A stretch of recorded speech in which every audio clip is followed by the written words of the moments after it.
I had some residual sadness, just 12 words. Simple. Quiet. Almost easy to miss.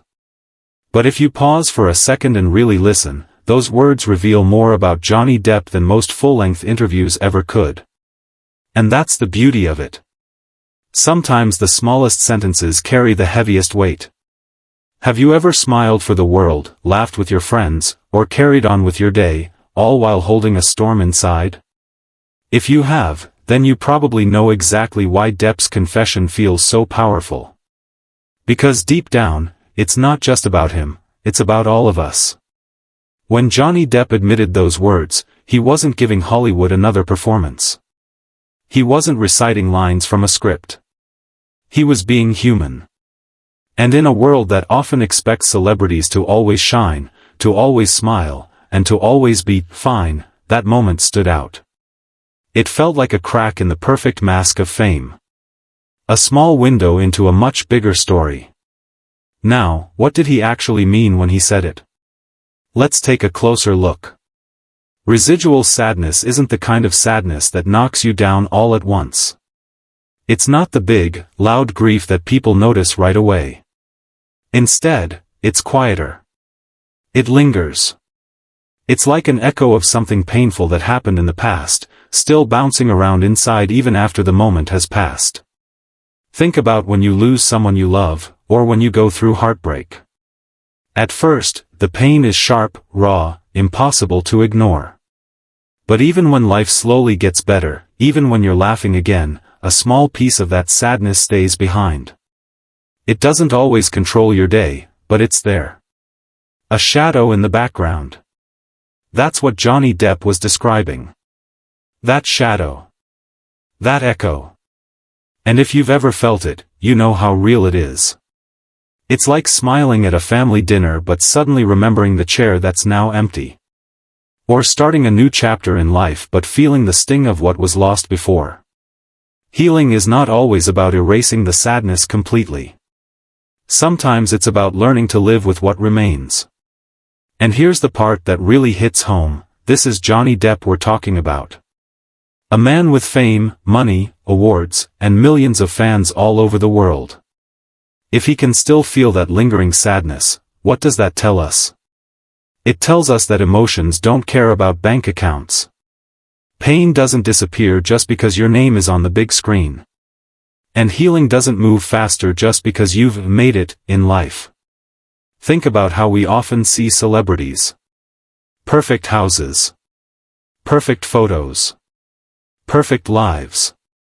But moments like this prove that no matter how shiny things look on the outside, the inside can tell a very different story. And in a way, that honesty makes Depp more relatable than ever.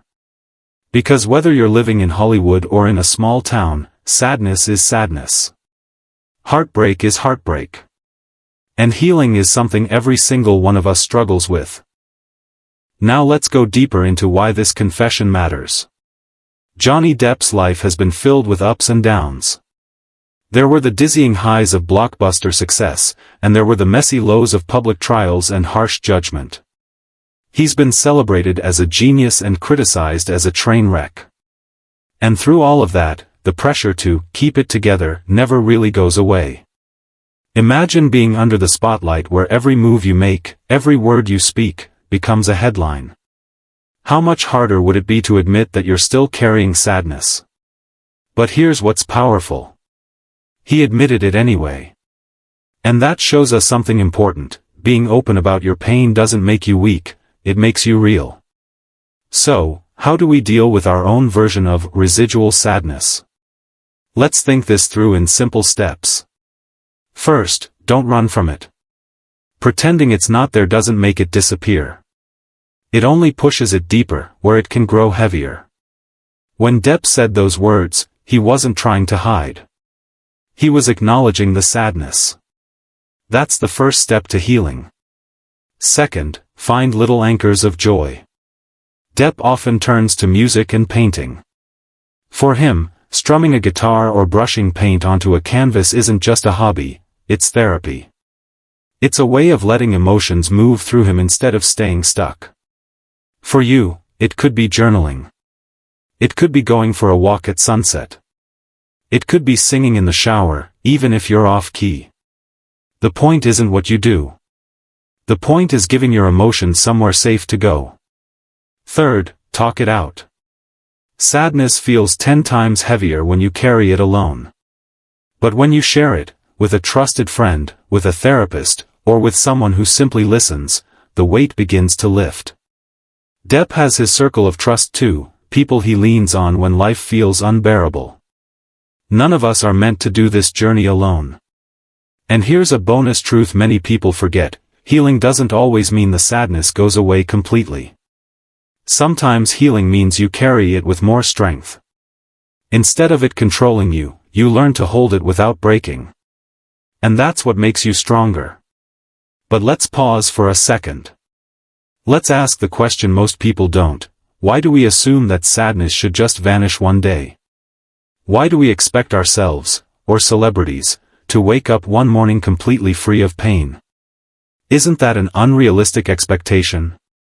After all, if the loss or struggle meant something to us, wouldn't some sadness be natural? Maybe the real goal isn't erasing sadness but learning how to carry it with grace. When Johnny Depp admitted to residual sadness, it was like he was teaching us this lesson in real time. A reminder that sadness isn't failure. It's a sign you cared. It's a sign you felt deeply. And maybe that's not such a bad thing after all. Now think about your own life for a moment. Have you ever had those lingering feelings? Maybe a breakup that ended years ago but still tugs at you when you hear a certain song. Maybe a childhood memory that makes you smile and ache at the same time. Or maybe, like Depp, you've faced storms that left scars that remind you of where you've been. You're not alone in that. And here's where it gets hopeful. Just because sadness lingers doesn't mean happiness can't grow alongside it. You can laugh while still carrying memories. You can move forward while still honoring the past. And that balance, as fragile as it feels, is what makes us human. Depp's confession is more than a personal admission. It's an invitation for us to look at our own lives honestly. To admit that we don't always have to be okay. To stop pretending we've healed completely when in reality, healing is still happening every day. And so, let me ask you, what about you? Have you ever carried that residual sadness? And if so, how did you cope with it? Did you write about it, talk about it, or find your own little anchors of joy? Your story matters. Because just like Depp's words gave us comfort, your words could comfort someone else who needs to hear they're not alone. If this conversation resonates with you, I invite you to keep exploring it with me. I've made another video that dives even deeper into Depp's most vulnerable moments, and I think you'll find it just as eye-opening. And if you found any comfort or clarity in today's video, I'd love it if you'd hit the like button, subscribe, and join our growing community. Not just for the numbers, but because together, we're building a space where honesty and empathy matter more than perfection. Because at the end of the day, Johnny Depp's 12 words weren't just about him. They were about all of us. They were a reminder that sadness doesn't make us broken. It makes us human. And as long as we keep moving forward, step by step, day by day, that residual sadness doesn't have to define us. It can simply be a part of our story. And maybe that's the real confession.